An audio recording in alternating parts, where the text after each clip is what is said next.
pastda venalar ana o'shani hisobiga o'tirsangiz ham tursangiz ham shu ostingizda xuddi zanjirda og'ir narsani ilib qo'yganday chustru bo'ladi. Endi 20 haftadan keyin o'zi bandaj taqish kerak edi. Men oxirgi marta 8 hafta ko'rganman, undan yog'iga kelmagansiz. O'shaning uchun har homiladorlikda keladigan o'zini sroklari bo'ladi va o'sha paytda qaysi o'zgarish bo'lsa, shunga qarab biz keyingi taktikani belgilaymiz.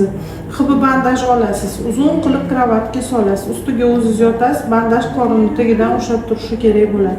Xo'p, buni hisobiga yana keyingi varikoz chiqishini oldini olgan bo'lamiz va bular ham demak kattalashib bundan ham battar bo'lib ketmasligini oldini olgan bo'lamiz. Varikozga bitta lecheniya yozib ketaman.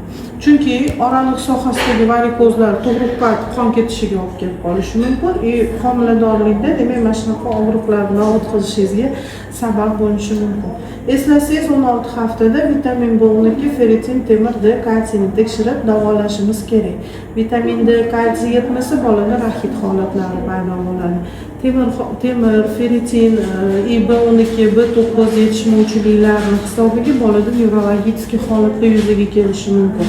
Eshitamiz, chiripnoy damleniyasi bor ekan, boshini orqaga qilib berilayotgan, og'iz burun cho'qchilarini ko'tararkan.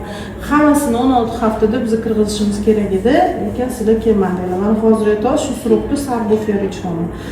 Nechi chiqqan o'zi Gimondobek? 10 chiqqan. 10 degan 100, undan 20 ta orttirsa 80. Bu ikkinchi, uchinchi stepeniya degan, ikkinchi darajadan degan.